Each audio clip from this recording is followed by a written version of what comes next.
Good morning, everyone. So thank you so much for engaging in today's presentation. As Alyssa just mentioned, I just want to echo that. So today's presentation is going to be the sexual assault response team presentation, and then we'll go into our sexual assault response team panel. So we're going to be discussing three key roles of key players in the sexual assault response team. We're going to start off by discussing the role of the forensic nurse examiner or the role of the FNE. Just to give an introduction of myself, my name is Natalie Scott. I'm MCASA's Sexual Assault Forensic Exam and Sexual Assault Response Team Policy Advocate. So I'm going to be presenting on the role of the forensic nurse examiner, as I said. So I'll probably refer to that as the FNE for short throughout this presentation. If you have any questions that come up during this portion of the presentation, please feel free to drop them in the chat and I or another MCASA staff member will try to answer them. Just as a disclaimer, whenever I'm sharing my screen, I often don't have access to the chat. So if I don't see your question while I'm talking, I will go through it when I'm done and answer it as well.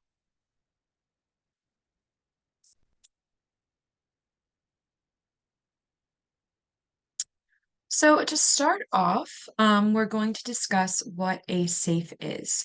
So SAFE stands for Sexual Assault Forensic Exam, and it's a procedure that provides survivors with important medical care and allows for the collection and preservation of potential evidence after an assault. I find the easiest way to break down and understand a SAFE is to separate it into two parts, medical attention and evidence collection. The medical attention portion includes elements such as checking and treating for potential injuries, providing STI prevention, treatment, or testing. And then also includes pregnancy prevention. So that can include providing emergency contraception pills like Plan B. Um, the evidence collection portion includes taking photos of injuries, collection of DNA, and collection of clothing items. We'll talk about that more in depth in a little bit on what that looks like. It's important to note that new laws state that safes conducted up to 15 days after the assault occurred will be reimbursed by the state, so they are offered free of charge. The new law does not specifically state that only cervical swabs should be collected when a victim presents more than 5 days after an assault.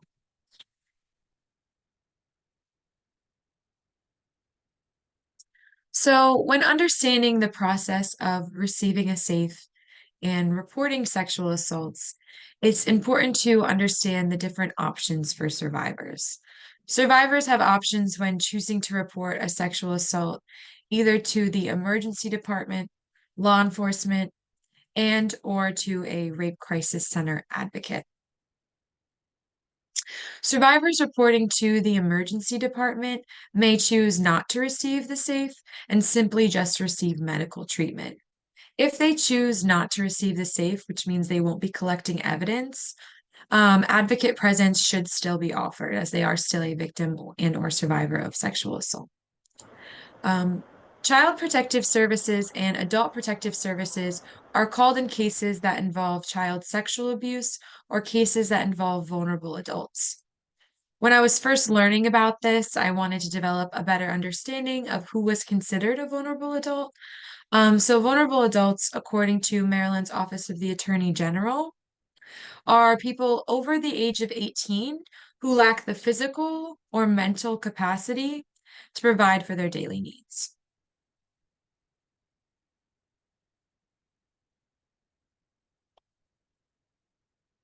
So now speaking about advocacy, advocates are available to survivors before, during, and after any portion of the sexual assault forensic exam, including in the exam room. Before an exam, advocates can work to address acute concerns identified by the survivor, work through any questions about the exam process, and explain their role and services and review potential reporting options. During the exam, advocates can help support the survivor through any and all parts of the exam, including offering grounding strategies, co-regulating, offering encouragement, and empowering the survivor to choose from a menu of exam options.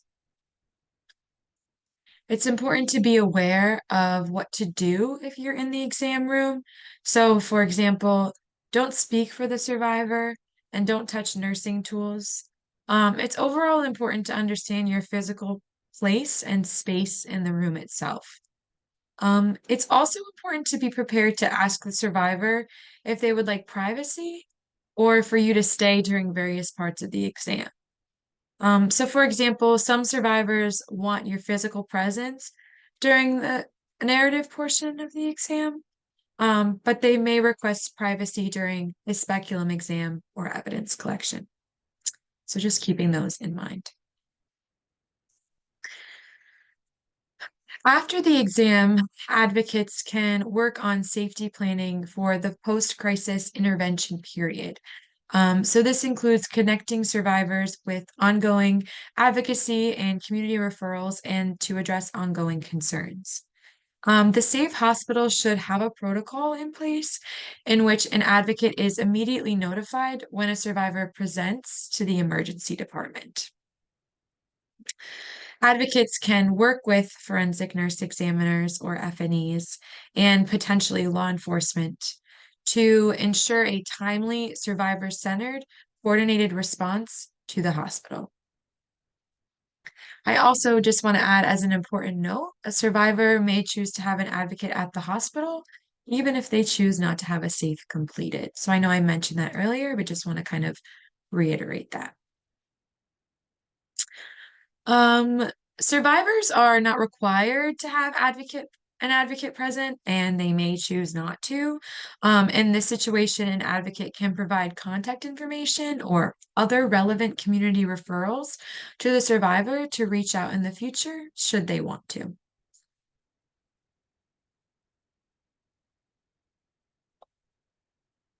Um, so now I'm going to go in depth to understand what exactly occurs during a SAFE or a sexual assault forensic exam. So a SAFE includes several important elements.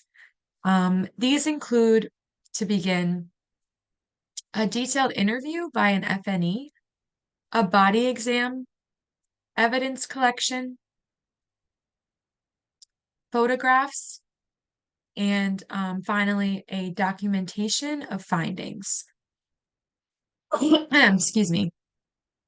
It's important to note that a survivor can choose not to receive any portion of the exam at any time. During the interview, survivors can disclose what they choose to about the assault. However, an advocate can gently encourage details as it will impact medical prescriptions and evidence collection. So that's why that narrative of the assault is so important, so that the medical provider or the FNE can understand what care the survivor needs. And then just to add a time frame, the exam can last anywhere between 3 to 6 hours. So it is a long period of time.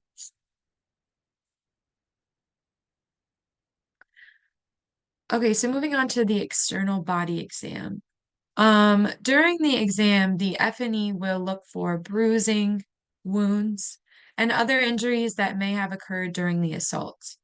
If any injuries are present, the FNE will then use photos to document the wounded areas. You can see some examples of this in photos on the slide. There are also cases where injuries are not visible. So, for example, in strangulation cases or non-fatal strangulation cases specifically.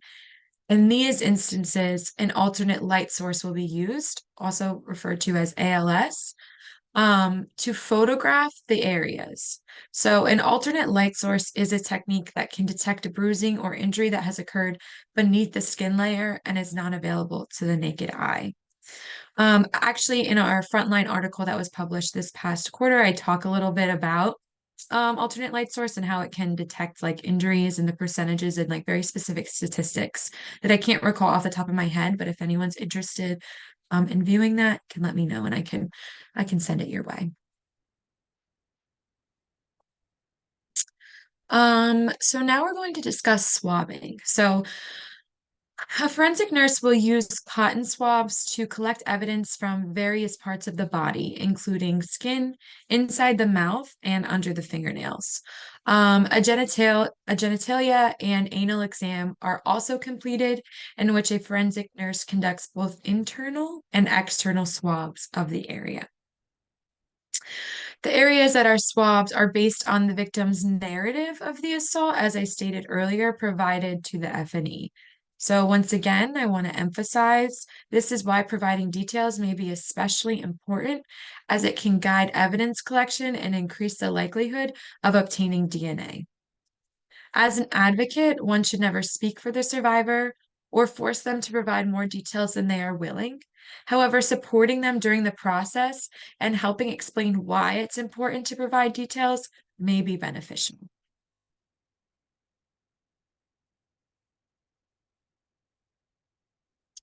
So the next thing I want to discuss is what occurs after the exam or the post-exam process. It's important to mention that safes are offered free of cost, with or without insurance, as they are government funded. The F&E or advocate will inform the survivor about community resources available to them, including counseling or support groups. The survivor will also be offered, as mentioned before, emergency contraceptives, STI prophylaxis, and HIV prophylaxis, all free of cost. And then I also just want to add that the exam is free, regardless of the survivor's decision to report to law enforcement. So they can choose to have the kit stored anonymously, and then law enforcement won't be involved in the investigation, and the safe is still government funded.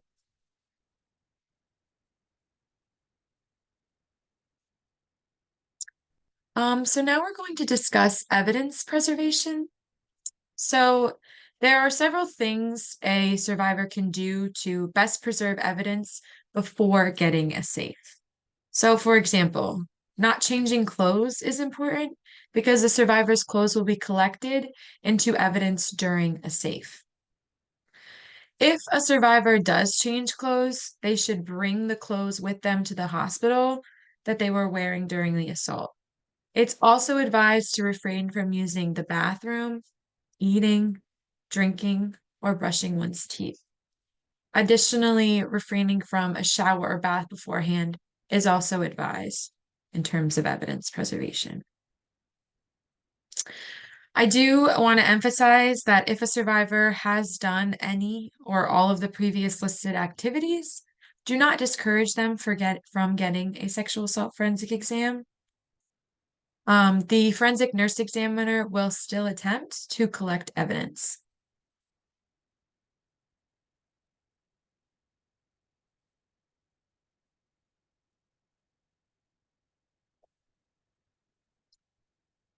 So the next thing we are going to do is discuss the role of law enforcement. So if there's any questions about the role of the F&E, I put our contact information up here. We have a website page called Getting Medical Attention, which talks about the details and role of the F&E a little bit in more depth.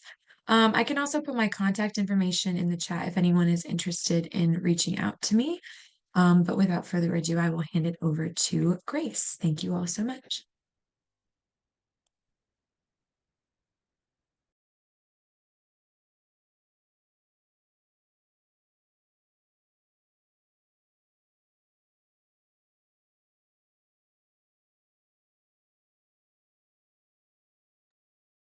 Right, welcome everyone. My name is Grace Rupp. I am MCASA's Sexual Assault Response Team and Prison Rape Elimination Act Policy Specialist. Today, I'm going to be talking a little bit about the role of law enforcement and how you may interact with them as victim advocates. So just a quick overview for us today. We're going to review how law enforcement receives and responds to reports of sexual assault. We'll quickly review how law enforcement manages the interview process and evidence collection. And then lastly, we'll work to understand the role of victim advocates during an investigation.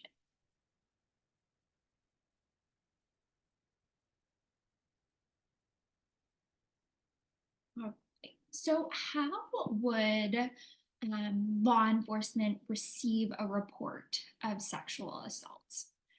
There are a few different ways that law enforcement might be responding to a survivor. But first, they may receive a report through the hospital. So, when a survivor reports directly to the hospital for a forensic exam, they're given the option to inform law enforcement and report the sexual assault. If a survivor would like to report the assaults, hospital personnel will call the law enforcement agency and they will respond to them at the hospital usually. This requires the explicit consent of the survivor. So the hospital is not immediately calling law enforcement. Survivor may also contact law enforcement themselves directly. So they may report the assault immediately after, during the assault, so while they're with the person. And they also have the option of a delayed report. A delayed report just means that they've waited to contact law enforcement. The delay between the assault and the report itself can be hours, days, weeks, months, even years. And law enforcement would still be prompted to investigate that report. Law enforcement will sometimes also receive third-party or witness reports. This frequently limits law enforcement because the survivor has to consent to that investigation piece, except under certain circumstances. So Natalie mentioned vulnerable adults, children. That's a situation in which law enforcement may have to investigate. But just for your reference, in most cases, a patrol officer is typically the first responder when meeting a survivor. That patrol officer usually arrives before the detective arrives. So, what are the responsibilities of law enforcement? What are their jobs? What do they have to do? So, first and foremost, that initial response piece is really where they need to work to identify the survivor's needs and they start to lay the groundwork for future positive interactions with the survivor. So, this initial interaction is a really good and important opportunity to start to build rapport and trust with the survivor.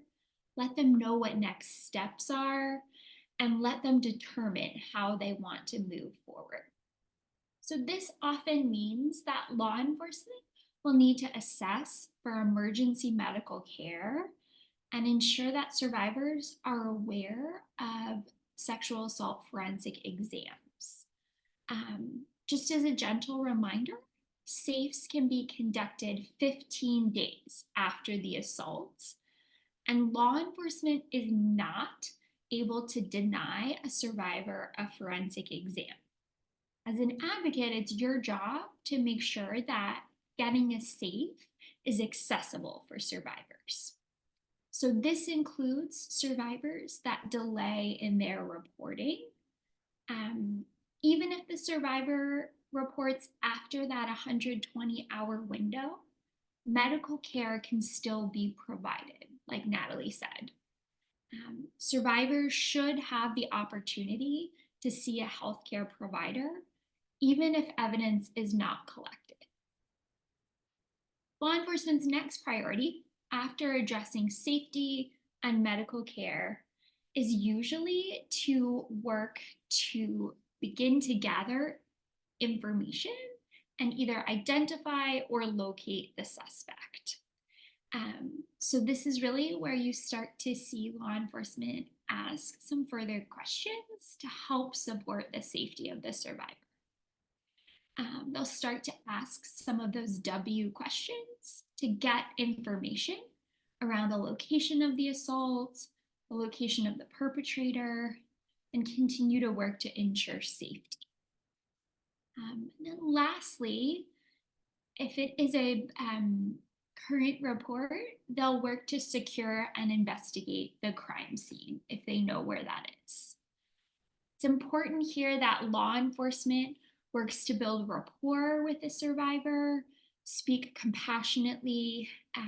You'll see law enforcement use something called FETI, or forensic experiential trauma interviewing, that focuses on being empathetic as a means to support the survivor and encourage their participation in the criminal justice system. So law enforcement typically will just seek basic information on where the assault occurred to identify any sort of evidence, secure the scene, identify the suspect, and then work to establish that elements of a crime have been met. At this point in the preliminary investigation, responding officers usually have to decide whether they need to make an immediate arrest of the suspect. This decision is usually made on factors such as probable cause, and then whether the arrest is necessary to protect the community or the survivor from further harm.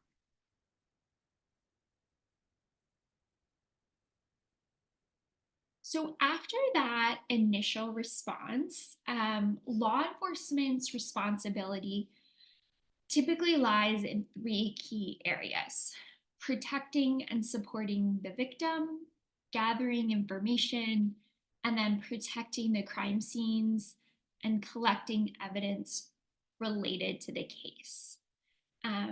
It's important that law enforcement in doing this work is trauma informed. And part of that can include using your services as a victim advocate. Most law enforcement agencies work closely with their local rape crisis centers, who can provide that support beyond just the initial investigations. Law enforcement and advocates can work together to complete tasks like safety planning, addressing other needs like safe housing or even childcare. And that does not change the fact that law enforcement should be centering survivors in their work. All investigators should be trained on trauma-informed interviewing techniques. They should be mindful of the impacts and effects of trauma on survivors. And just remembering that gathering that initial information can be really challenging for survivors, given what's happened neurobiologically with the trauma. You'll hear from Natalie and I on Friday about trauma's impacts on the brain, but oftentimes for survivors, chronological recall can be really challenging.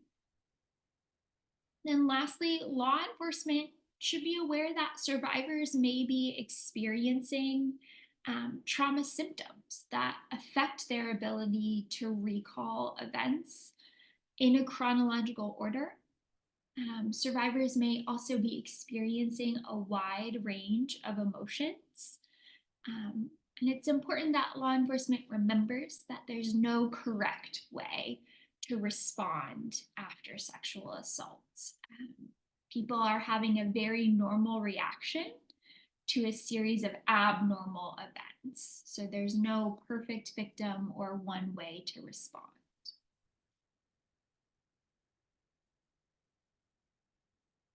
So the investigation piece, what does that look like for law enforcement? First and foremost, law enforcement should be prioritizing the safety of the victim and any of their family members. So usually they're looking to understand if the survivor knows the perpetrator. This includes asking the survivor's details around previous contacts. As a victim advocate, you might be present for some of these questions. And it's important to remember that we don't speak for survivors. Sometimes it can be helpful to provide context to survivors around why law enforcement is asking certain questions. So law enforcement is then responsible for conducting that criminal investigation piece while continuing to ground safety at the center of their work. As an advocate, safety is something that you should be continuously evaluating and addressing with the survivor. You'll see a list of questions on the screen that law enforcement may ask or will be interested in knowing more about. So identifying where is the suspect, thinking about how the suspect left the scene to garner some of those details that they might lack. And then they're often looking to understand if a weapon was used, again, to prioritize safety.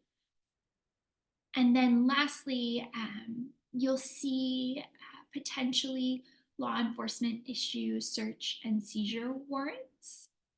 And again, that medical forensic care. So working with the advocate and the survivor to access a sexual assault forensic exam is another big piece of law enforcement's role.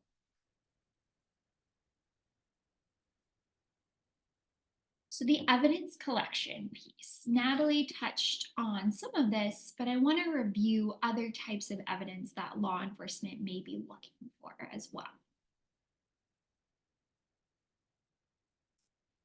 So there are a few different types of evidence that law enforcement may be using in their investigation. First is that sexual assault evidence kit that Natalie reviewed. Survivors have the right to a forensic exam up to 15 days post-assault. It's important to know that law enforcement does store the kit and other evidence from the crime scene. Some of this evidence, such as clothing, other sort of material things, is collected by the forensic nurse examiner during the forensic exam.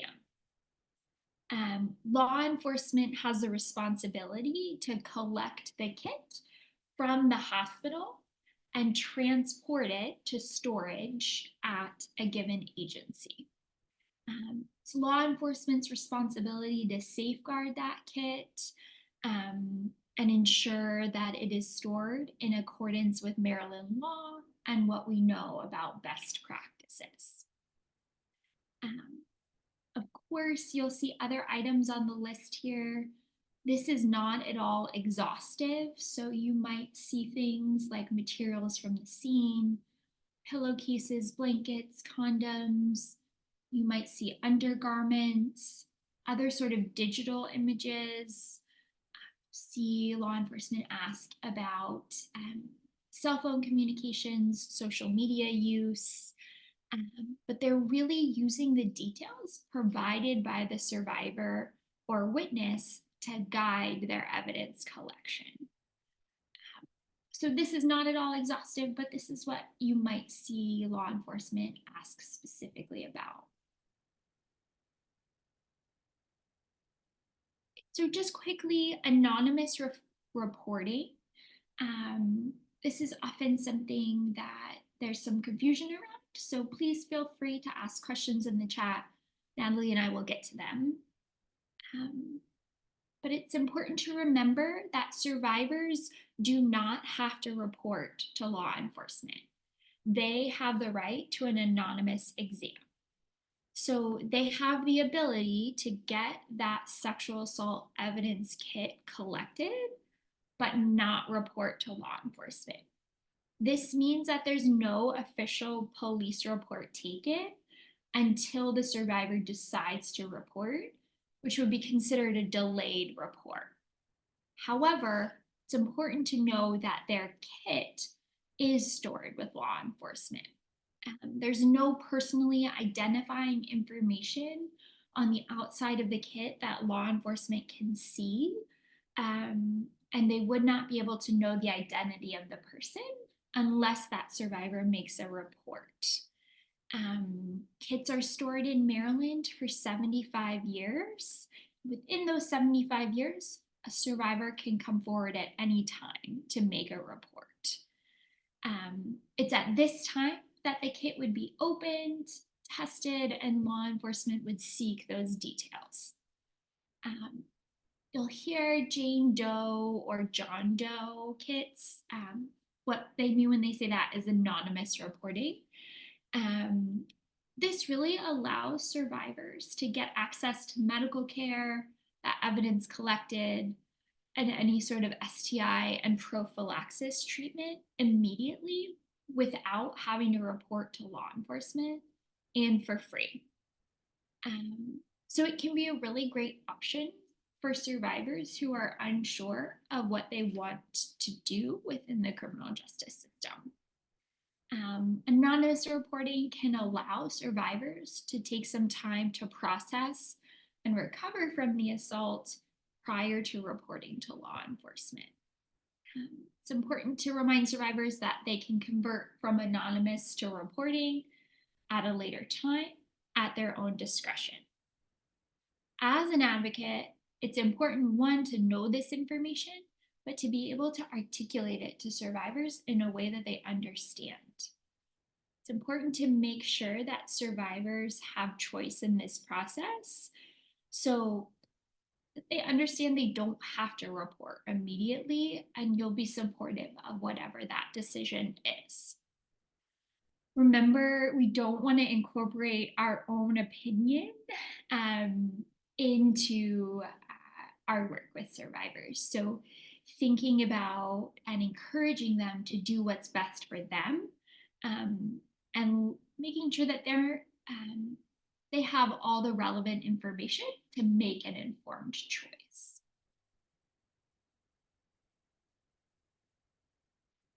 So how can you as advocates support survivors while working with or alongside law enforcement? So what's the role of the advocate? What do you all do? First and foremost, we are there to support survivors. So you want to center their needs in your work. If you're involved in the interview or investigation process, making sure that that informed consent piece is there, that they are aware of their rights and all the options available to them. But then, there are a variety of other things that you can do. You can meet their basic needs. So making sure that, if they need a break, they are encouraged to take it, asking if they need food, water, meeting some of those basic needs can be really powerful. Additionally, thinking about that safety piece. So where can we work with survivors to ensure safety? I know it can be challenging, but making sure that the facilitation piece, so the logistic piece, is smooth and as fluid as possible. So working to ensure that survivors can easily access the exams to the hospital and managing some of those logistics. This may sound obvious, but just remembering that silence is okay. Your presence alone may be the only support that a survivor wants or needs. So being a regulated presence for them. Additionally, just remembering that you can gently remind them of their rights throughout the investigation. This includes things like getting an exam. And then during an actual law enforcement interview, it can be appropriate to remind survivors that they can take a break, they can ask questions if they are confused, and really allowing them the space to take the interview at their own time and pacing. Just gently remembering that we cannot interrupt a survivor when they're speaking or speak for a survivor, especially during a law enforcement interview.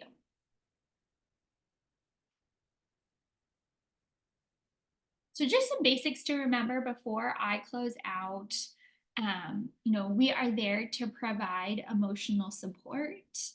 We are there to help facilitate the survivor's stated wishes and then assist in that safety piece. So really foregrounding safety in all of our work with survivors, including secondary survivors.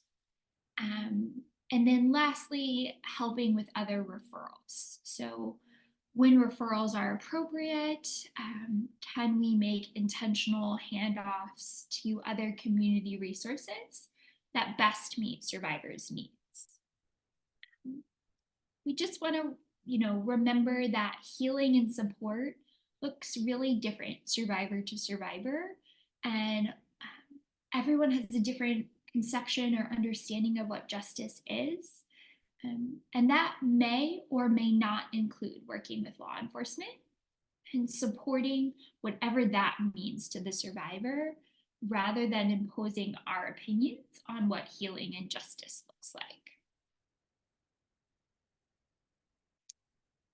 So lastly, just some things we want to avoid encouraging or discouraging the survivor in the police reporting process.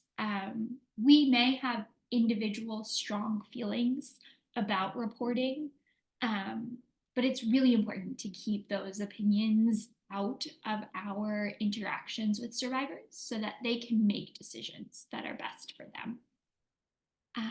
Not all survivors want to go through with the police process. That may not be healing or helpful to them.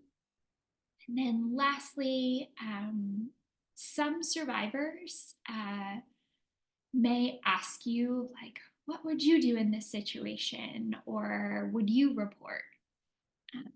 If you're nervous about answering this question, it can be helpful to think about it before you're asked. So remembering that our opinion is not relevant in their healing process. So it's not our job to answer that. We're there to support their choices. And this may be really obvious, but it's not our job to interview survivors. It's the job of law enforcement to investigate. We are here to support them through that process.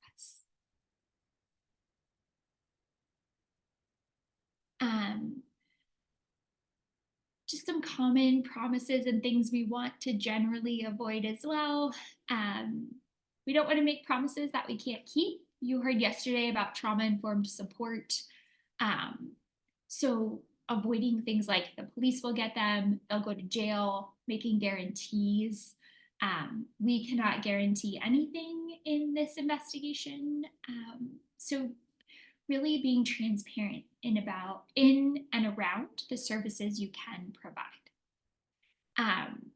Just important to highlight that suspects may never get arrested.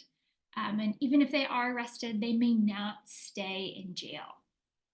Not all cases get solved or result in convictions. In fact, most do not. And then not all survivors have the same view of justice. Just to close it out, you'll hear more about this with Natalie and I on Friday, but not all survivors respond to sexual violence the same way. There's no typical or one way to respond. Not all survivors want to report to law enforcement, and we want to be supportive of whatever that choice is. We want to focus on the survivor's needs in the moment and ground safety. As an advocate, it's our job to support survivors during any investigation process, and we want to avoid speaking on behalf of the survivor. Really important as an advocate is to know what you can and cannot provide at your agency, and then be aware of other local resources that might be helpful to folks you're working with. And then thinking about that transparency piece of trauma-informed care, know and be able to explain your reporting and confidentiality requirements to a survivor before you start to interact with.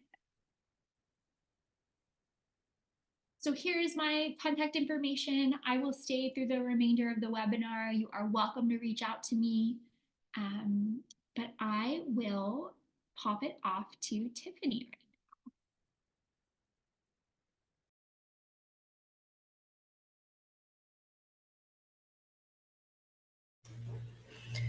Good morning, everyone.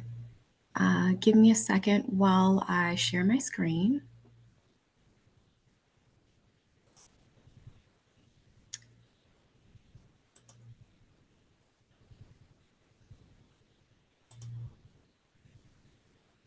Okay, let me go ahead and start the, okay, there we are. Okay, so I am Tiffany Watson. I'm the Sally Managing Attorney, and I will be presenting on the role of the prosecutor. Just a little bit about myself quickly. As I stated, am the Managing Attorney. Prior to this role, I was a prosecutor in Philadelphia. Prior to that, I was a prosecutor in a smaller jurisdiction in Pennsylvania. I'm going to get started, but if there are any questions, please let me know. The way I have my screen set up, I can't see the questions that pop up, so you may just have to come off mute and let me know. All right, I'll get started. So the prosecutor. They are attorneys that are for the government, state or federal. And in Maryland, they are called state's attorneys. In other jurisdictions, such as the Commonwealth of Pennsylvania, they are called district attorneys. They have the same job, but they just have a different title. And the actual state's attorney is an elected official. However, he or she will hire other attorneys who act as assistant state's attorneys, because state's attorneys, offices that are rather large, have so many cases coming through that they have assistants to help prosecute those crimes. However, in smaller jurisdictions, sometimes it's only the elected prosecutor who's handling the cases. And again, in larger jurisdictions, it's mainly the assistants. And some elected officials may prosecute, higher level cases or cases that receive a lot of media attention. But typically in those larger jurisdictions, they are the face of the office. They are deciding the priorities of the office and what the assistant state's attorneys do day to day. So moving on, prosecutors make a lot of decisions. They decide who gets charged, what actual crimes are charged, whether to make a plea offer or go to trial, what evidence to put on should they move to trial, and what sentence to argue for if there is a conviction. It's important to understand the role of the prosecutor when you are working with victims of crime, because it's not always apparent to victims what the role of the prosecutor is. Some victims will believe that the prosecutor is their attorney, but the prosecutor is actually the state's attorney or the jurisdiction's attorney. And the victim or survivor is just a witness in the case, albeit likely the most important witness, but just a witness in the case. However, if the survivor has a crime victims' rights attorney, that attorney will act as that survivor's own personal attorney and advocate for their interests. So it's important to understand that distinction. Now, the prosecutor's role in the criminal justice system. The prosecutor plays a very significant role in the criminal justice system. It's essentially a lot of decisions are essentially up to the prosecutor, and they have what's called prosecutorial discretion. which gives them a lot of latitude to make decisions, like I just discussed in the previous slide, who to charge, what to charge, those things like that. But that discretion is not without limits. It is constrained by constitutional requirements, statutorial requirements, things like that. For instance, in the quote here, probable cause. That's something that a prosecutor must have before essentially moving forward and deciding whether to prosecute and things like that. And a large part of a prosecutor's role is exercising that discretion at various stages throughout a criminal case. So now we'll move on to various stages and look at what a prosecutor does in each of those stages. So charging is essentially the first stage. Prosecutors decide who to charge and what crime to charge, as I mentioned before.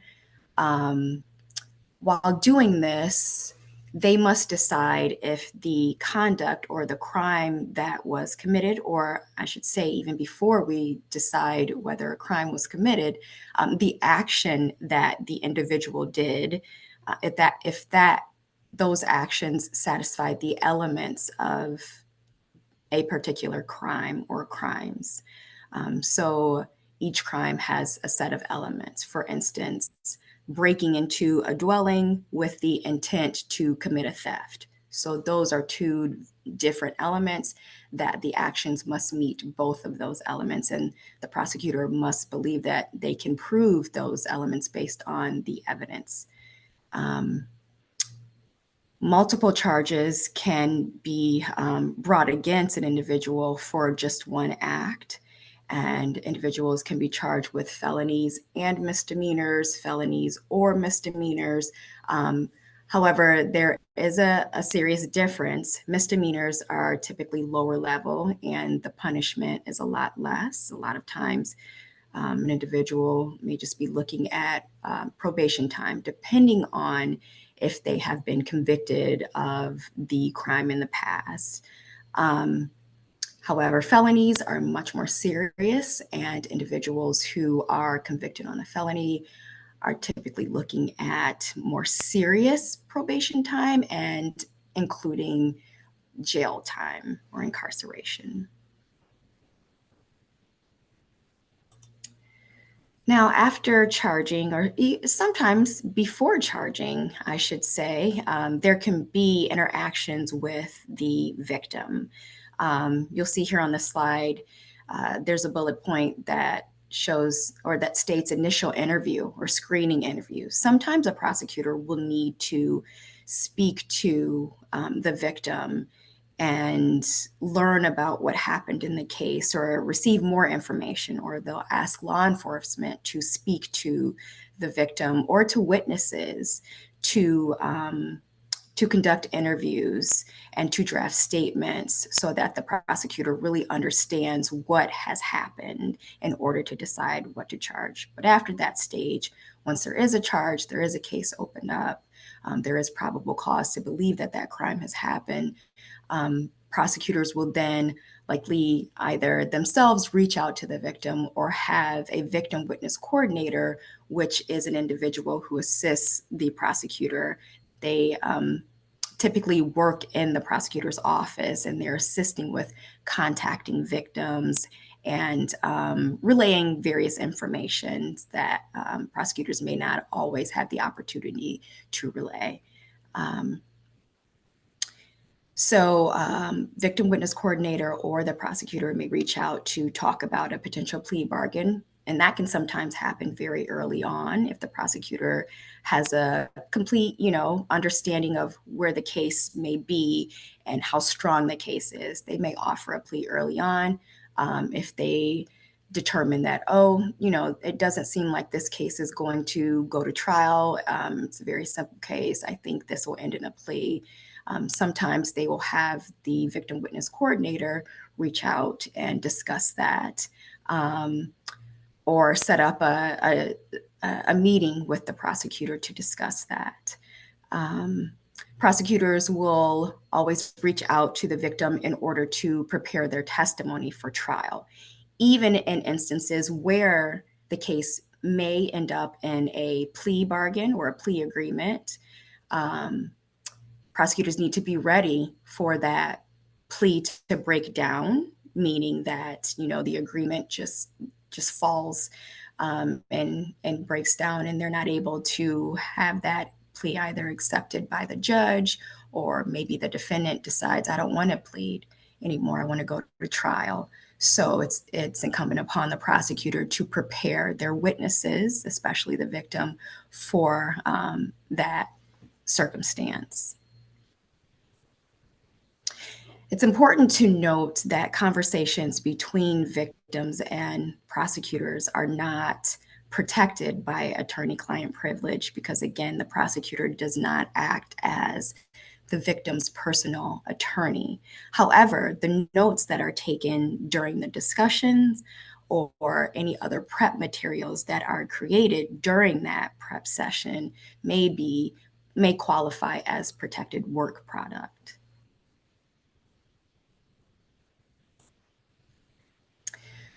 Next, the prosecutor will decide whether to offer a plea to the defendant or take the case to trial. And I'll discuss a little bit about why a plea may be offered and why a case may not make it to the plea stage or the trial stage.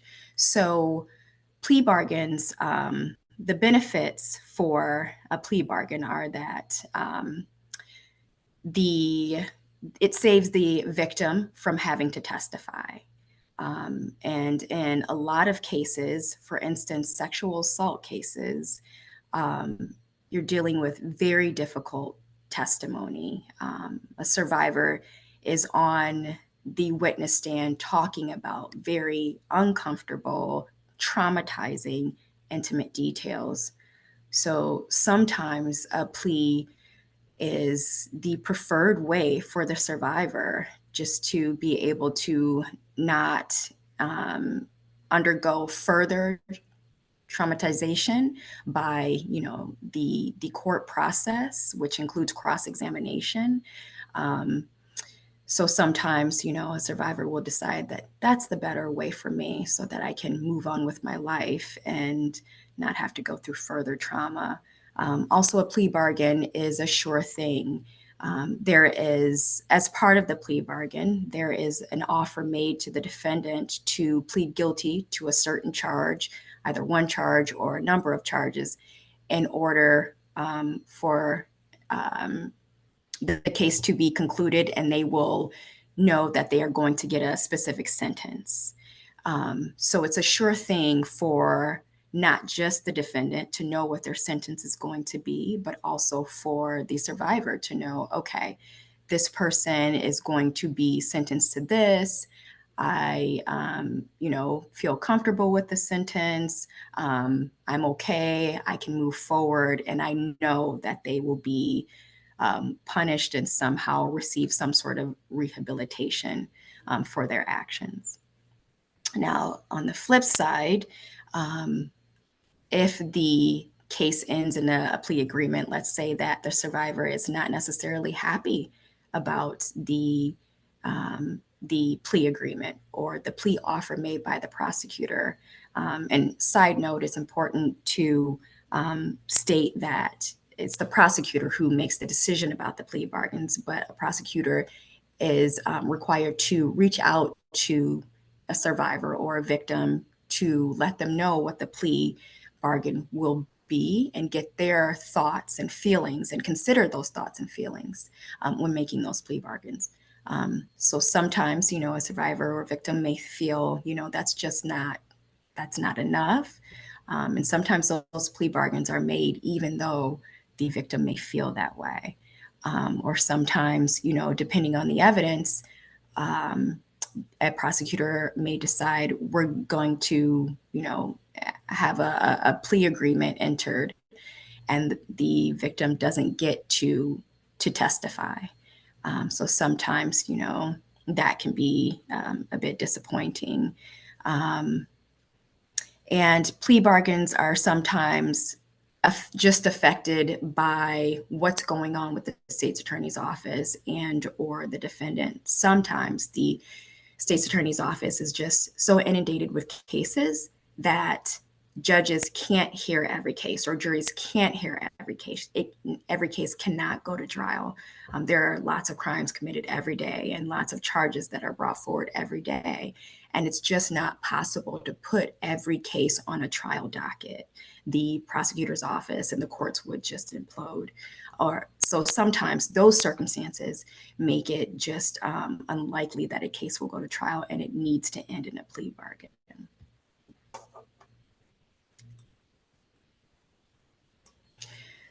Sometimes the prosecutor may decide that a case is not appropriate for plea or trial and that the charges should be dropped.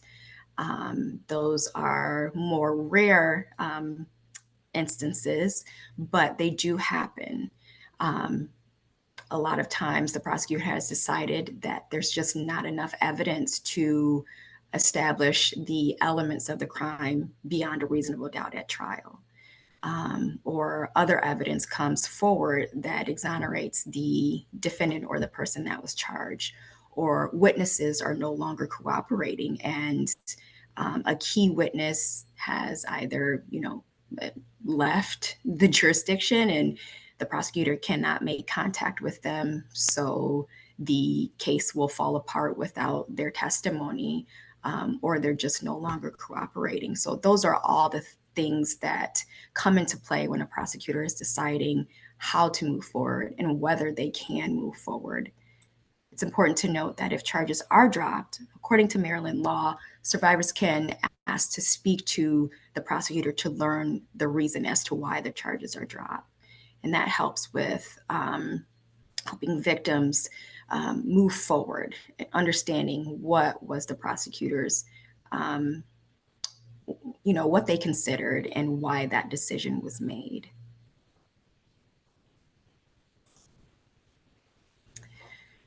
Now, a thorough review of the evidence helps the prosecutor decide the best course of action, whether that be a plea offer or taking the case to trial. And here are some items of evidence that prosecutors will look into if they are part of the case. Such things as photographs, a 911 call, medical records, physical evidence, forensic evidence. A prosecutor may even listen to jail phone calls that the defendant has participated in order to, decide how strong is this case. Is there evidence in that jail phone call that could be used at trial against the defendant? Text messages, voicemail messages. Some evidence may help a prosecutor decide to charge a case, but it may not actually be able to be admitted at trial. For instance, hearsay statements. If an exception to the hearsay rule does not apply, then those statements don't come in, and hearsay is an out-of-court statement made by someone, but can't be admitted in trial. But sometimes those statements are looked at as evidence that can help a prosecutor decide how to move forward.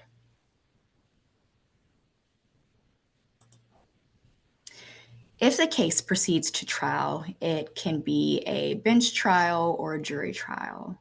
A bench trial is a trial that's just in front of a judge. The judge is making the decision as to whether the acts have occurred and whether the defendant is found guilty.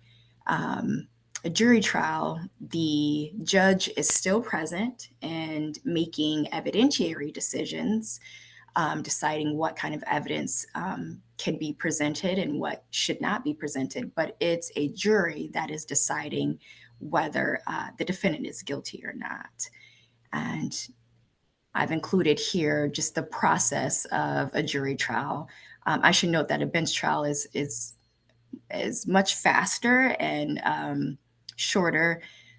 Here, during a jury trial, you'll see that there's voir dire, there's a jury selection, opening statements, the case in chief.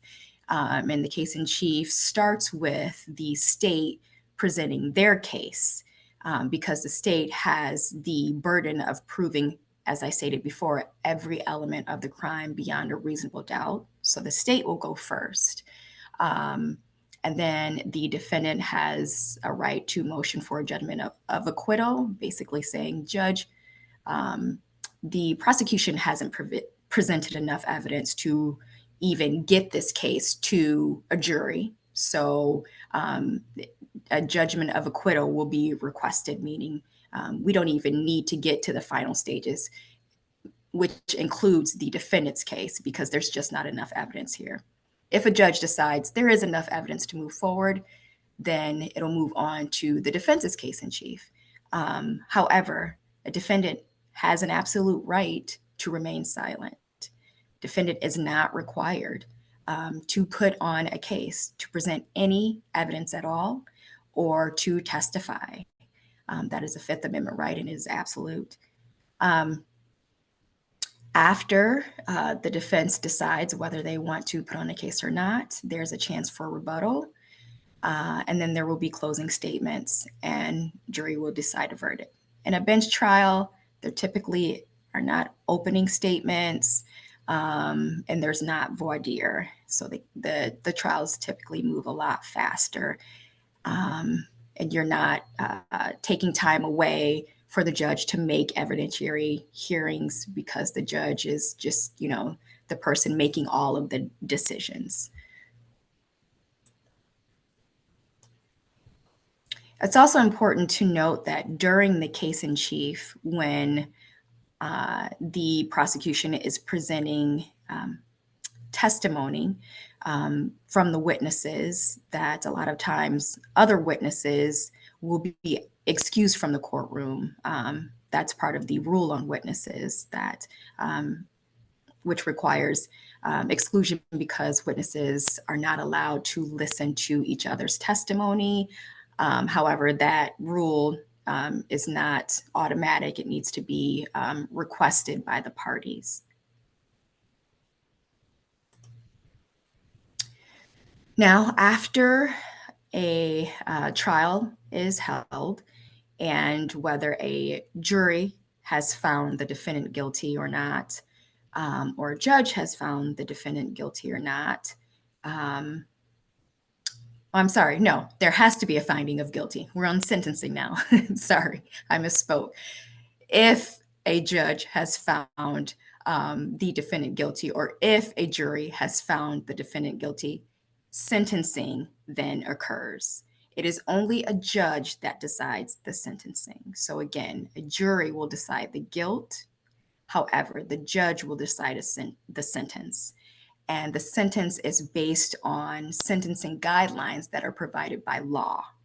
So it's a very kind of technical process that takes into account the defendant's prior record, if there is a prior record, and the guidelines according to the charge, and the severity of the crime. So it's pretty technical, which is why that is the judge's role. Now, before sentencing is imposed by a judge, a victim has the right to be heard in the form of a victim impact statement, which is essentially telling the court or the judge how the crime has affected them, how the crime affected them that day that it occurred, how it has affected them through the process of the criminal court case, how it may affect them in the future. So those are very important statements to give, and can be very compelling for a judge to hear. Advocates can assist with preparation of those victim impact statements to help a victim understand what should be in the impact statement and maybe what shouldn't, to make them more impactful, sometimes more concise, just to assist with guiding a victim to make the best statement that they can, so that it's the most impactful as it can be. And that is the Last stage, however, there are motions that can be filed that will involve the prosecutor after sentencing, but we don't need to get into that for the purposes of this presentation. But that is essentially the role of the prosecutor in the criminal justice system. And here is my contact information. If anyone would like to reach out, there's a telephone number. Again, I am Tiffany Watson. I will stop sharing my screen now. And there we are. Are there any questions?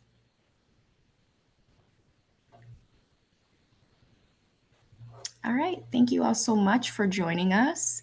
And I will go ahead and pass it off. Thanks so much, Tiffany.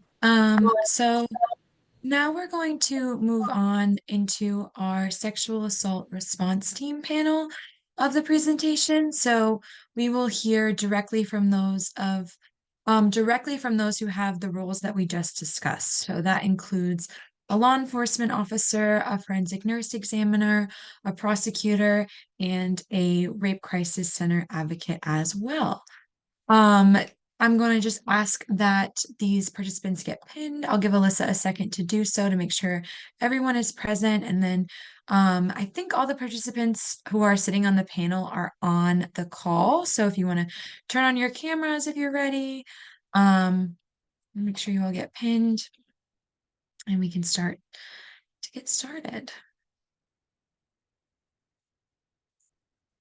Okay, great. So I think we have everyone here.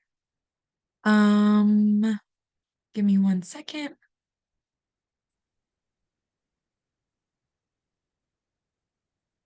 And we'll go ahead and get started. So thank you so much to all of our panelists for joining us today. Hearing like firsthand from individuals who take on these roles is super valuable to people who are just learning about this process. So I really appreciate you all taking your time to be here with us today.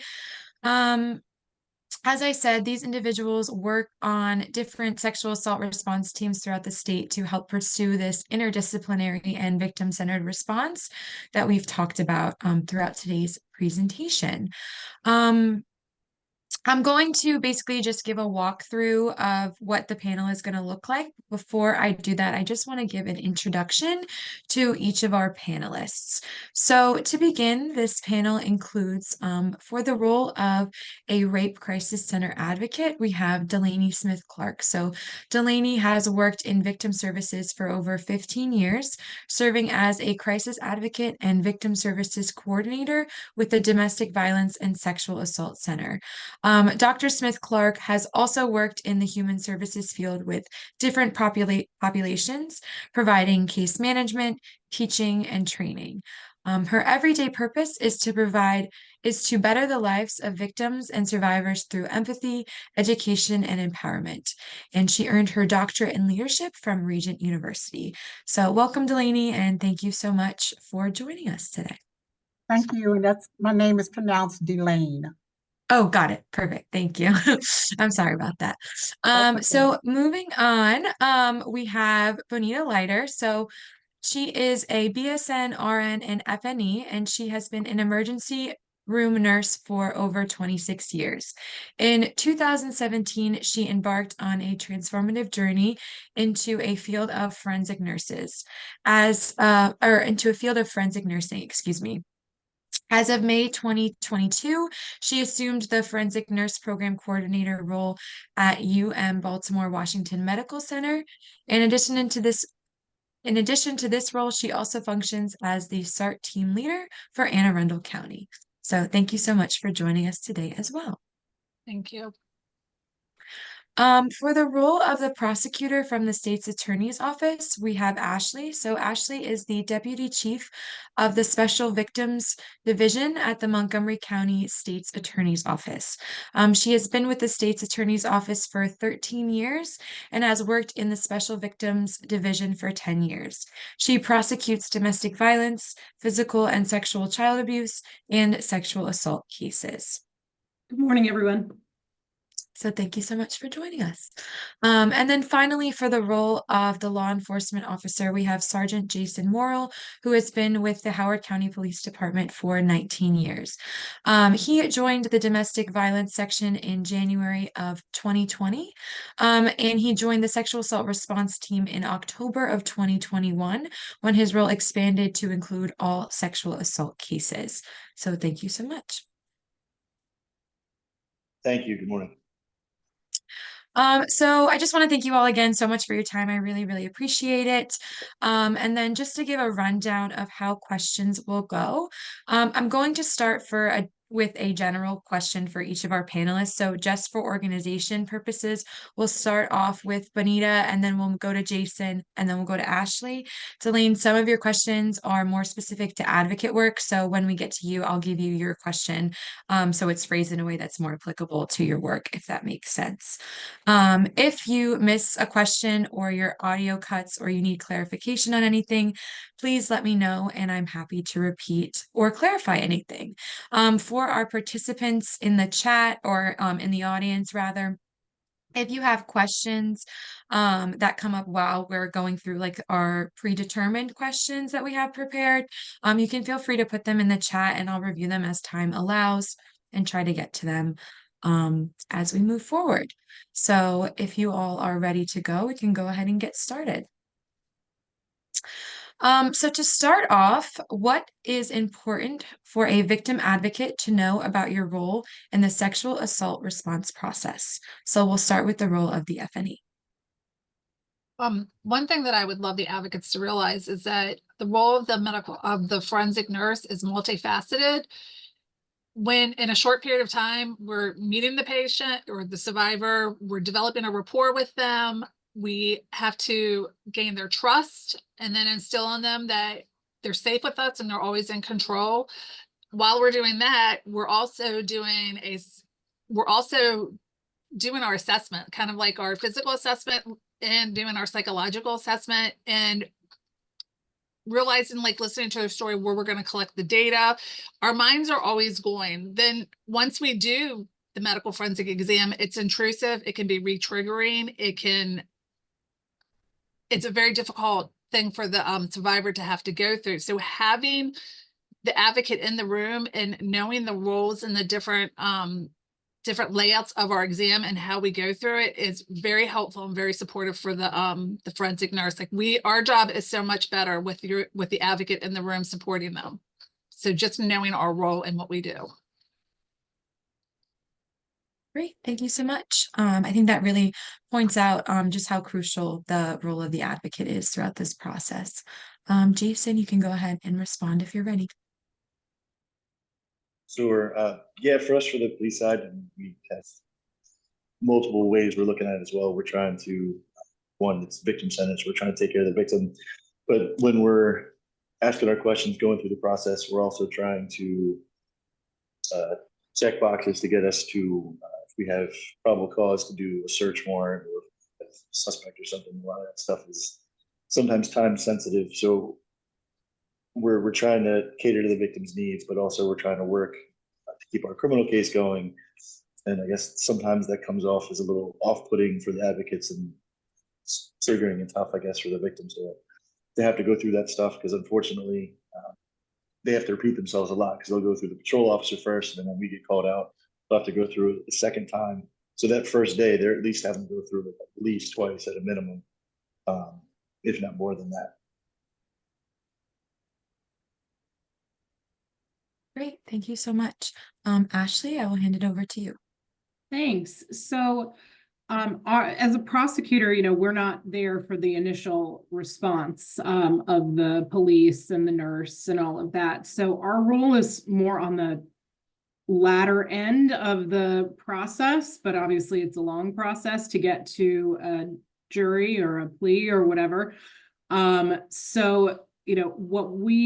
Our general process, I think, for victim advocates to understand is that we are sort of playing a long game. And so We rely a lot on advocates and our own victim witness coordinators that we have in our office to maintain that contact with victims and to be that person who can answer their questions, which is why it's so important to have these multidisciplinary teams to work together to try to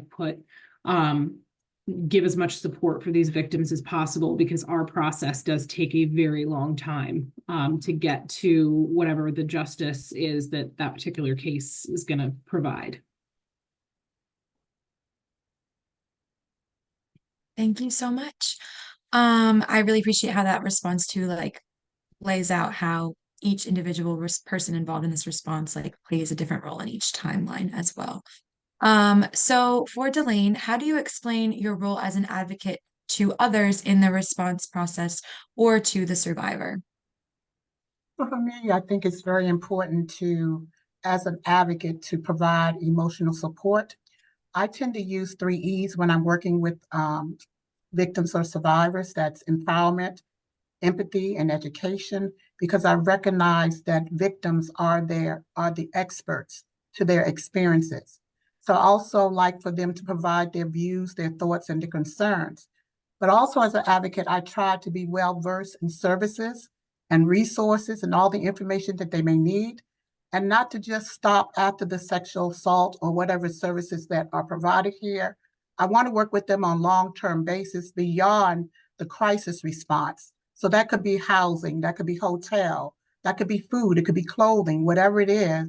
I want to be able to be that encyclopedia or dictionary to be there to assist the victims. And I think that's what my role as an advocate is.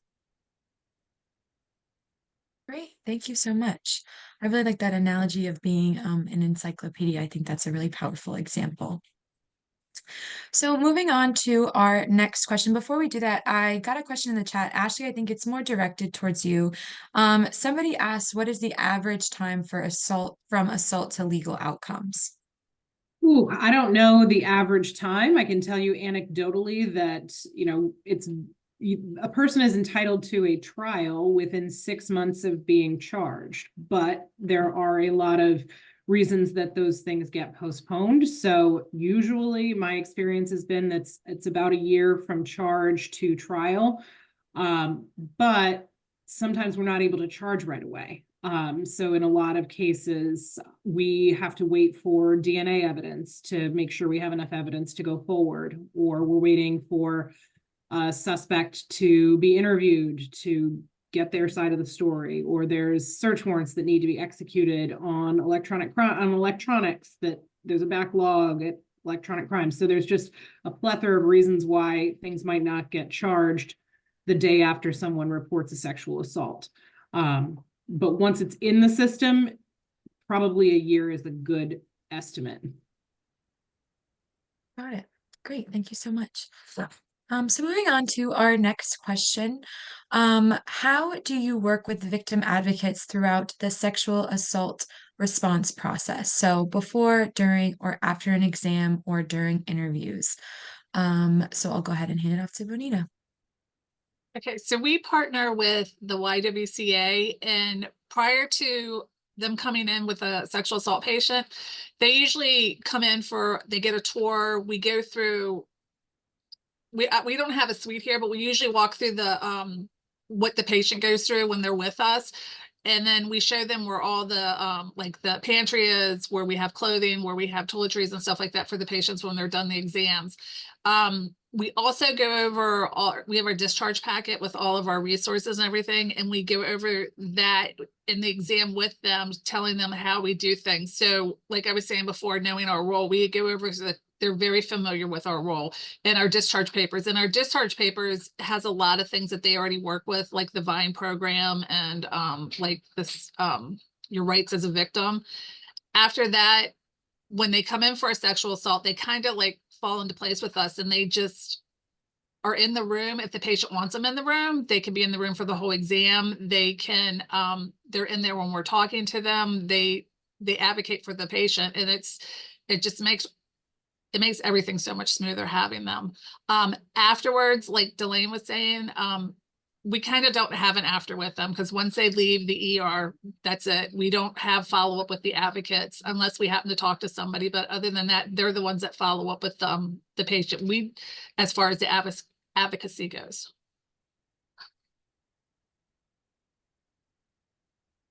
Great, thank you so much. So I'll hand it over to Jason, excuse me.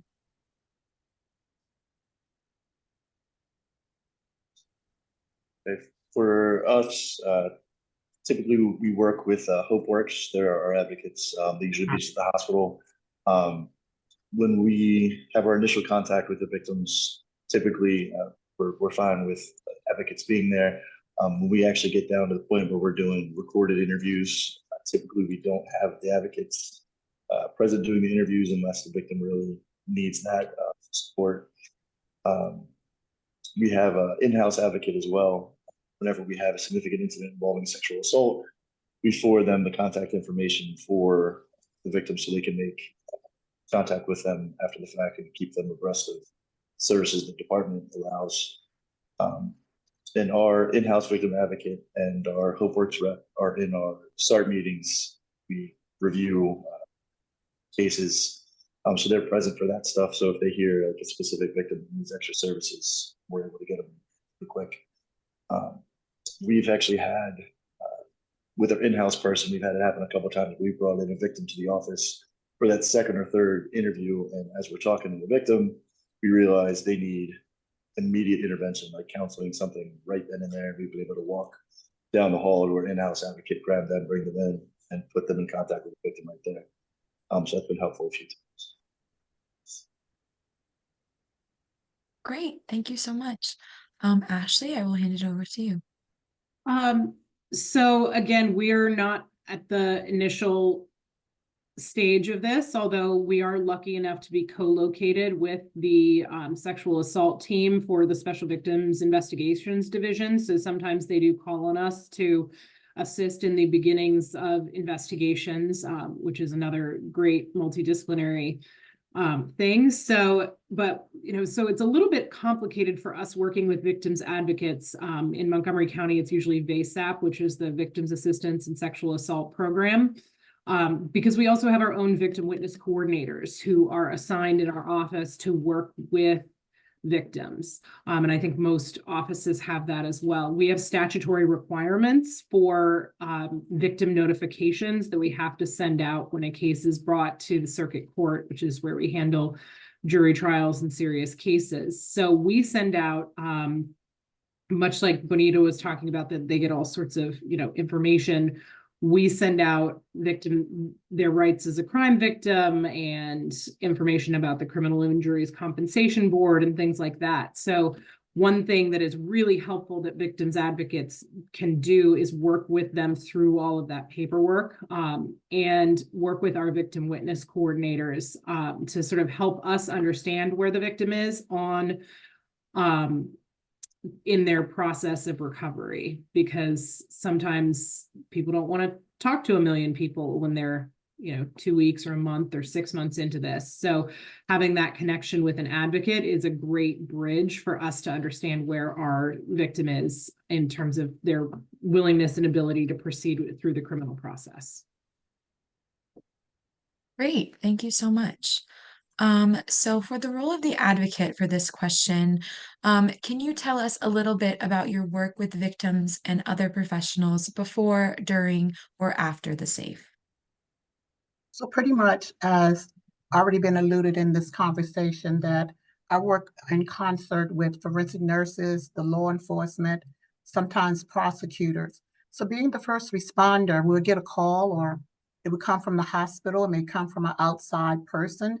There's an intake form that must be filled out, and on that form, we're collecting all the information, demographics, what happened, when it happened, where it happened. And once we get that information, especially for persons presented in the hospital, we would have to come into the hospital to do that consult.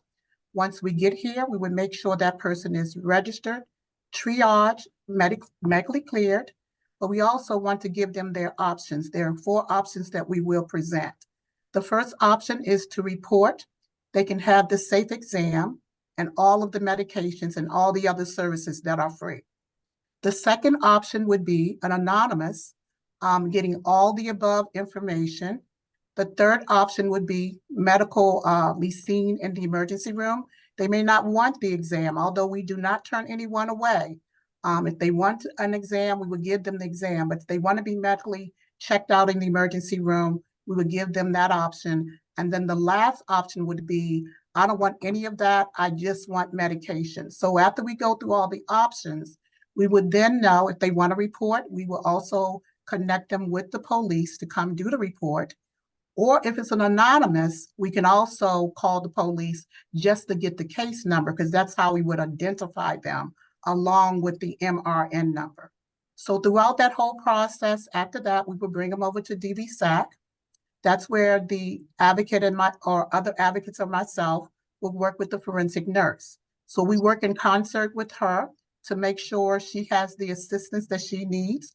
It may be taking labs, it may be going to get a food tray, it may be getting paperwork signed. But whatever it is, we're working in concert to make sure we can get that person seen, get them done as quickly as possible.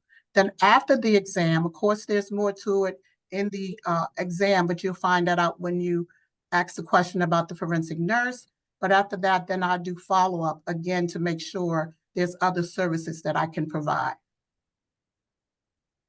Great. Thank you so much. We also got a question for you in the chat. As advocates, how do you communicate the process and manage expectations to the victims? So first of all, as I already alluded to, that it's very important to empower them. First of all, you want to set boundaries. You want to make sure, even in the environment in which they come, and I think boundaries need to be set there too. So I want to give them the expectation once they come here that this exam could take anywhere from 2 to 4 hours.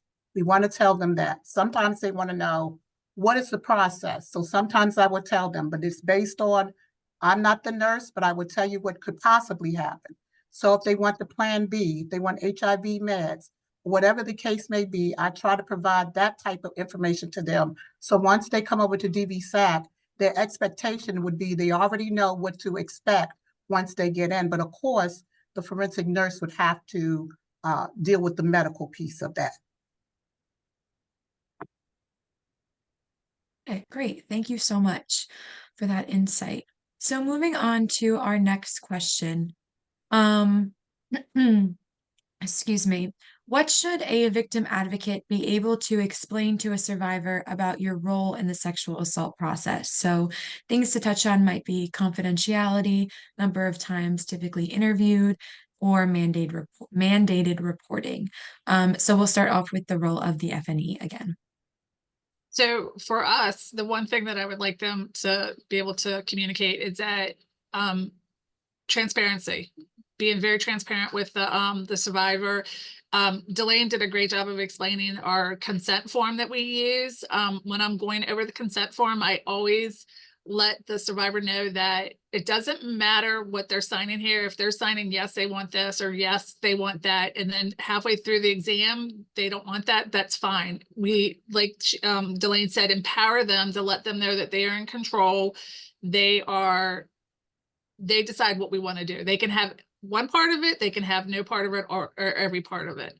Another thing is that we are mandated reporters as forensic nurses, and it's important to know that even if if a survivor does not want to report to the police about the sexual assault, if a knife was used or if a gun was used, we still have to report that as mandated reporters, and we will let the victim, the survivor, know that, you know, we do need to call the police, but you do not have to discuss the sexual assault with them. If you want that to be anonymous, that can be anonymous, and you just let them know that, and you don't have to discuss it at all. So transparency, letting them know that they run the show. We're here for them.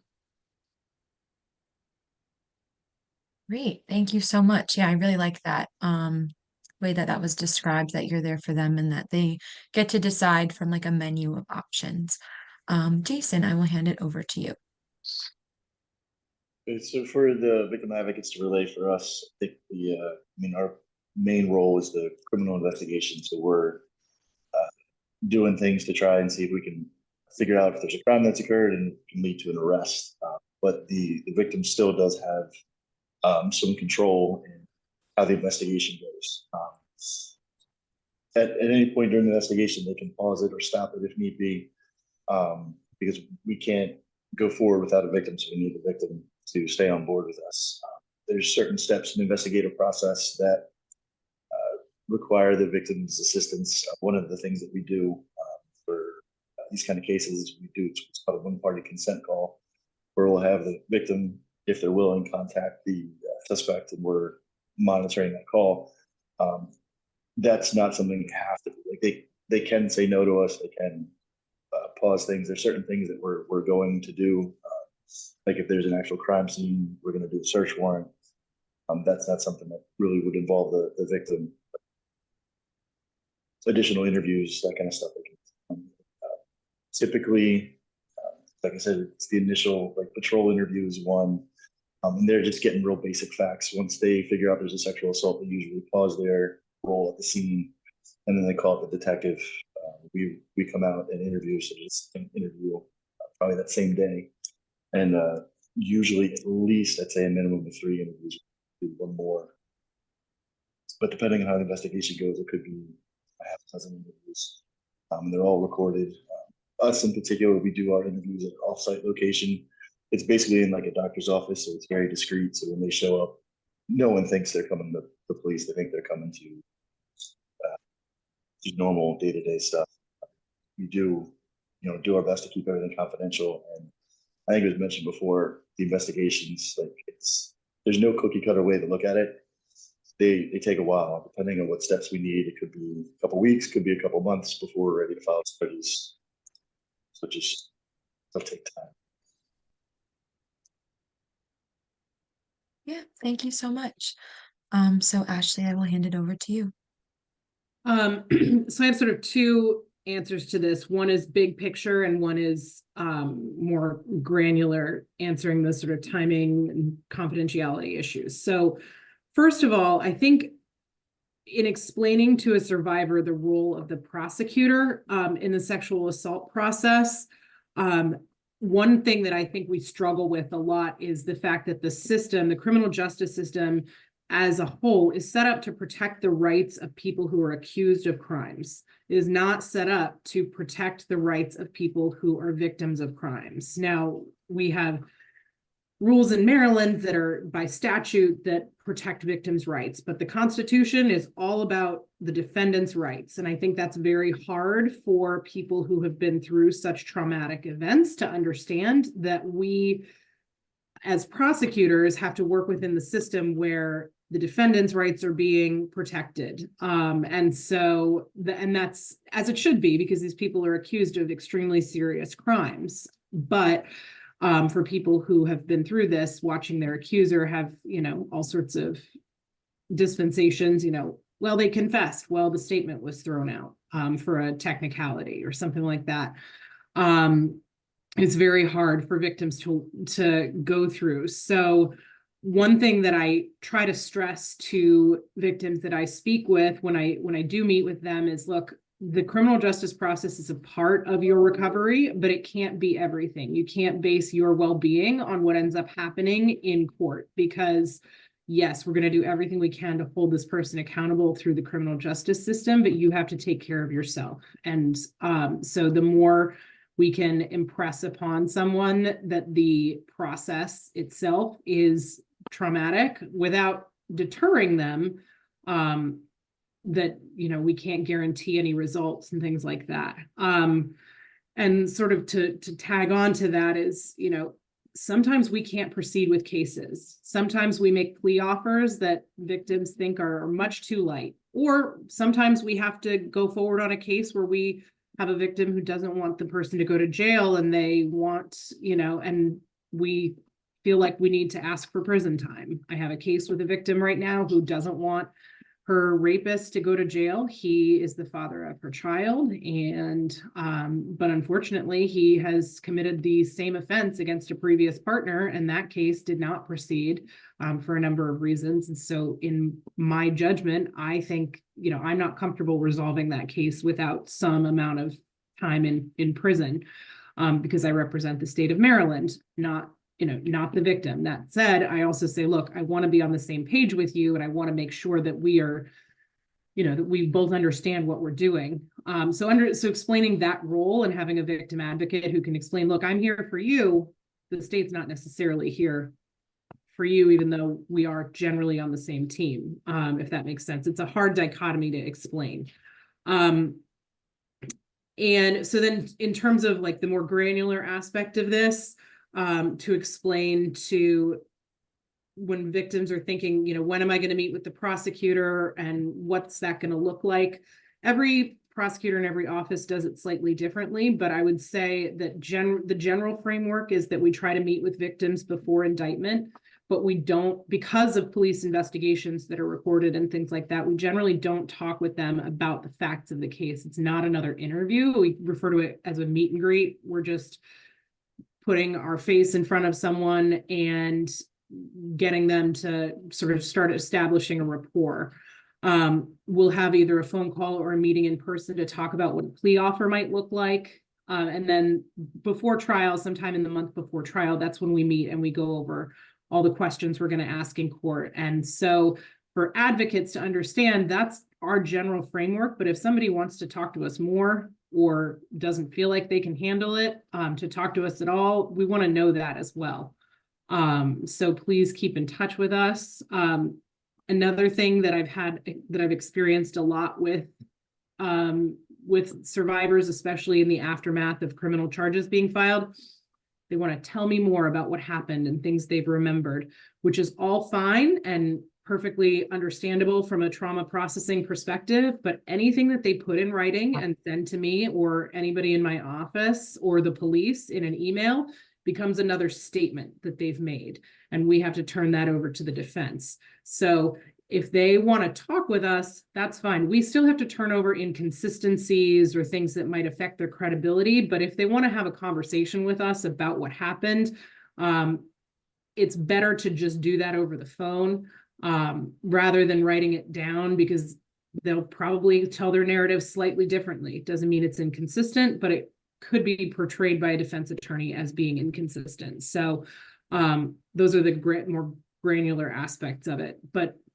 the other thing is, as prosecutors, we're trying to be deferential to victims and where they are in the process. And a lot of times that ends up manifesting in us not being really communicative unless we have something to say. So just be aware as an advocate that if the victim wants to speak with us, we are available to them. They're the most important person in this case. And so just because they haven't heard from us doesn't mean we're not working, but it also doesn't mean we don't want to talk to them. Great, thank you so much. So for the role of the advocate, how do you explain the role of a forensic nurse examiner, law enforcement officer, or prosecutor to a survivor? So with the forensic nurse, I always start off by letting them know that this could be a very lengthy process because coming through emergency room, there could be a wait. We are a trauma hospital, so sometimes getting them through registration and things like that could be a long time. But then once they get over to DVSAC, depending on what needs to be done, it could be an additional couple hours. But also letting them know that the forensic nurse, they're specially trained in what they do. Once they get here, they will collect evidence. I always tell them they'll start off with a narrative. Narrative could be anywhere from 45 minutes to an hour, depending. And then there is the forensic examination. After that, they get their discharge papers, and then we will walk them out. Sometimes they need a lift. So maybe the forensic nurse would do that, or myself, or another advocate. But most importantly, I want them to know and feel safe that they're in the hands of a specially trained professional that understands trauma, that also understands what they're going through. Great, thank you so much. So moving on to our next question. From your perspective, what do you think is important for survivors to know about anonymous exams? So Bonita, we'll start off with you. We have a form that when someone wants to do an anonymous exam, we have a form that we have them read and fill out. And basically it just gives them the benefits of reporting in real time, because one, if there's witnesses, if there's camera footage, if there's stuff like that, then the police are able to look at that, and in time that all could be lost. We also go through, we can do our exam and do the same thing what we do even if they were reporting, just an anonymous report. Their kit will not be tested until they decide to report and not be anonymous. Like, their kit will just go sit on a shelf and nothing's going to be done with it. Because a lot of times survivors will like, well, can I get my results? Can I know if there's DNA and stuff like that? We usually tell them no, because they're anonymous. We just go over all the benefits of reporting now, but we leave it up to them. We don't pressure them. Great, thank you so much. Yeah, I think just establishing those differences and making them very clear so survivors can make informed decisions is super important.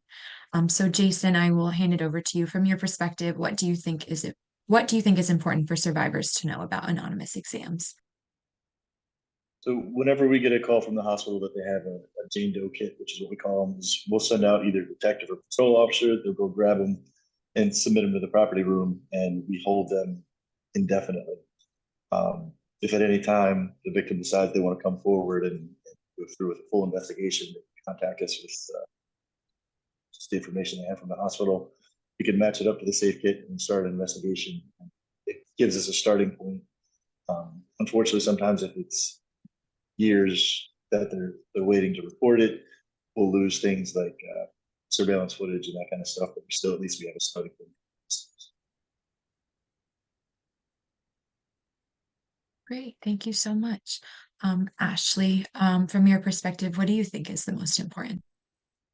Just to sort of piggyback on what Jason said,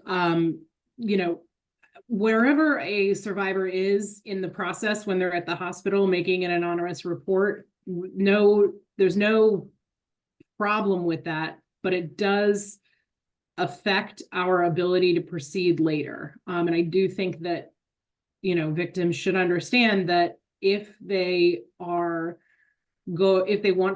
choose to make an anonymous report, it's perfectly fine. We will eventually be able to test the DNA and all of that, but there are other portions of an investigation that don't get triggered until they want to report and have an investigation done.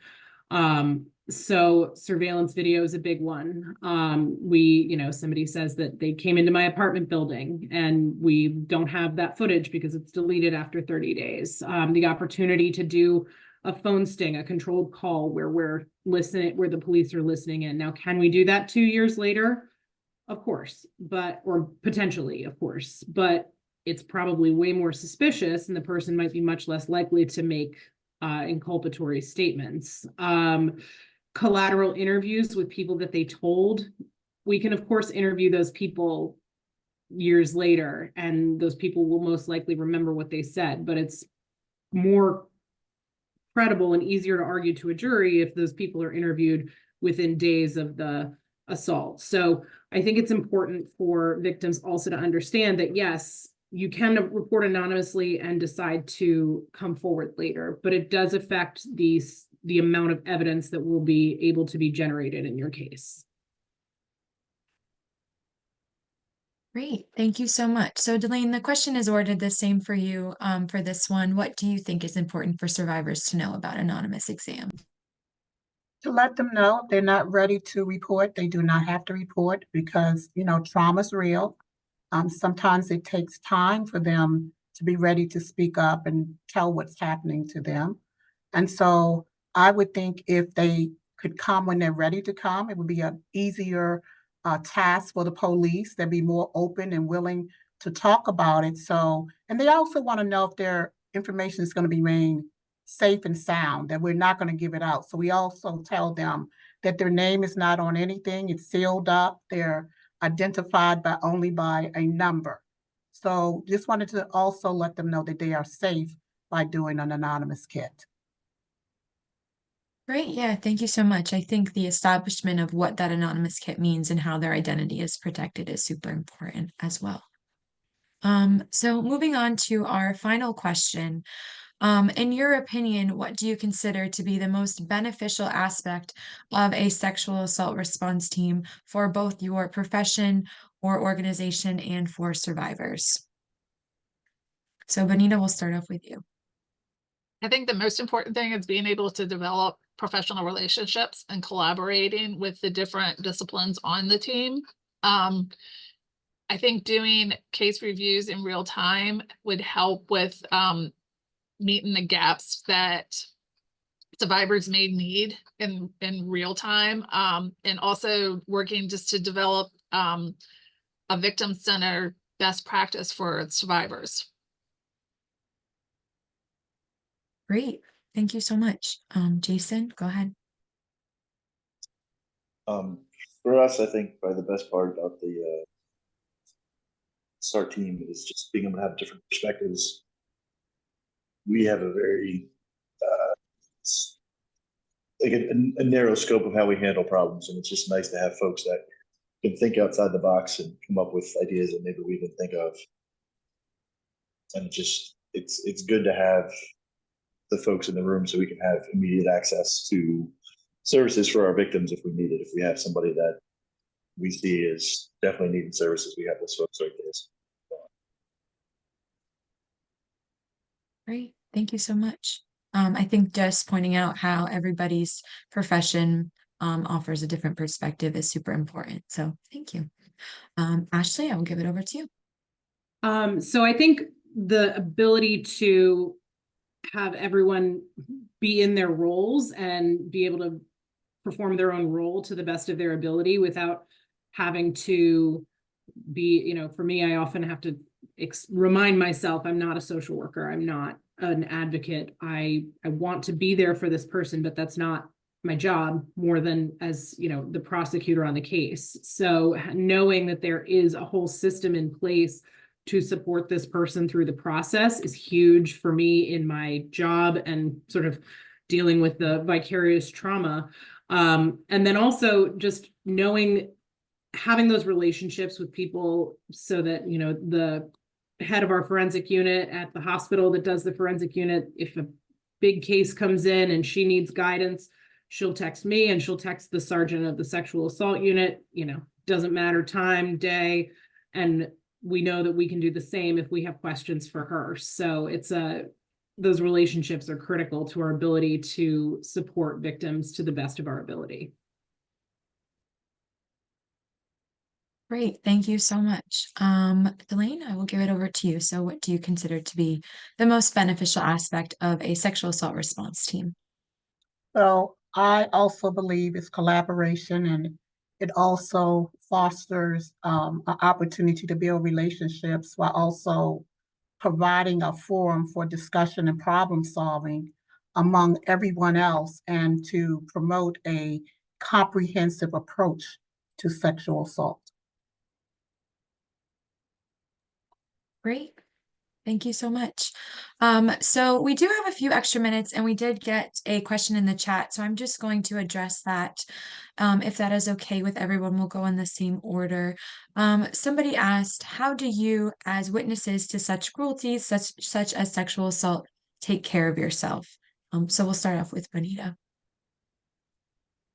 Well, that's a loaded question. I think that in my role as a forensic nurse, helping somebody in the worst moment of their life helps me to get through what I do. It gives me, me helping them kind of helps me get through the situation as well. I do some downtime at home with my family and just am very thankful for what I have and do my best. Sometimes it comes home with you and sometimes you can like walk away from it, but sometimes, you know, I don't know. I just do my best.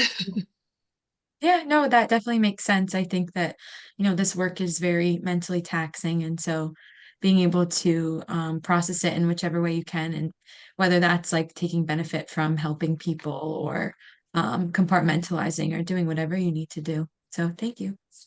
Jason, I'll hand it over to you. So for me, I have two boys that they are super busy with sports, and somehow they suckered me into volunteering to coach all their stuff. So as soon as I'm done work, I'm scrambling to pick them up and going to jump on they play ice hockey, coach that.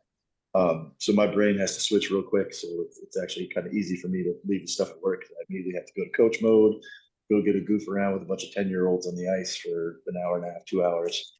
And we also have a police and fire hockey team that I play on Fridays. So I get to blow off some steam there with some guys that I've been through the academy with. So it's kind of how I do it. Yeah, great. I think that self-care is super important and that can take forms in like those social ways as well and connecting with like people in your family. So that's a great example. Ashley, I'll hand it to you. So the answer that I usually give people when they ask that is, I tell them that I drink wine. But I'm just kidding. That's my joke answer. My real answer is that, I'm on a fantastic team, with prosecutors who do this work and legal assistants. And, so I rely a lot on the camaraderie that exists, with people who do this kind of work.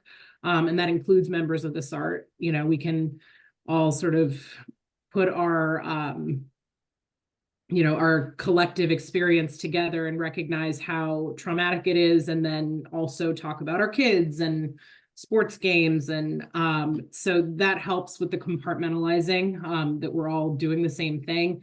And then therapy. I think everyone should be in therapy who does this work, because it is hard to process. And if you're not, it can build up and become sort of an aggregate of trauma, of vicarious trauma, if you're not paying attention to that. So being aware of it, talking about it, recognizing it, and taking care of yourself when you need to, those I think are the most important things. So it's a great question, because I think in this work we try to be tough and say, well, I can take it for whatever reason, I can take it. And sometimes you have to recognize that we don't have to take it all the time. We can figure out how to work through it.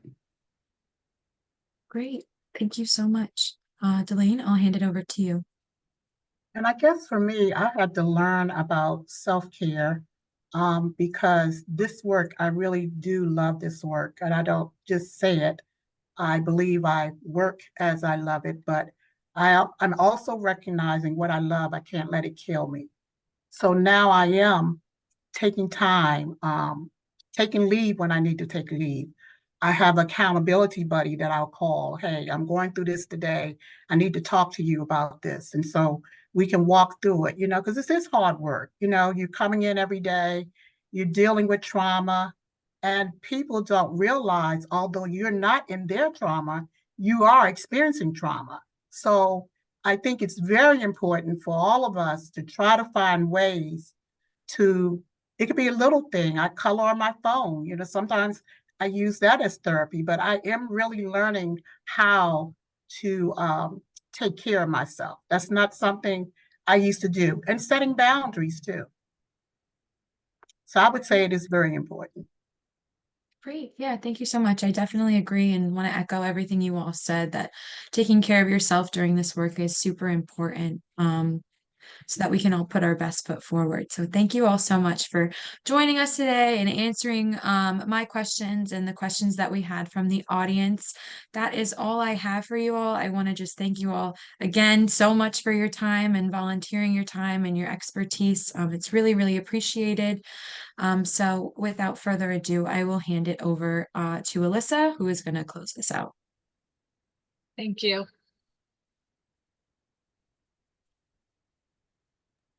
Thank you, Natalie. So I would like to direct everyone's attention to the chat where I've just posted the anonymous evaluation form. As a reminder, if you are seeking a certificate of attendance or a certificate for CEU credits, you must complete the evaluation form. Upon completing the evaluation form, you'll see a link at the top of your webpage where you can access the certificate request form. You can expect to receive your certificate within 3 to 4 weeks. And if you have any questions, feel free to email me. If you missed the evaluation form in the chat, I also will be sending out a follow-up email later today with a copy of today's recording, the evaluation form, directions for finding your certificate of attendance, as well as the PowerPoints used in today's presentation. Thank you all for joining, and we hope to see you tomorrow for our presentation on confidentiality and safety planning.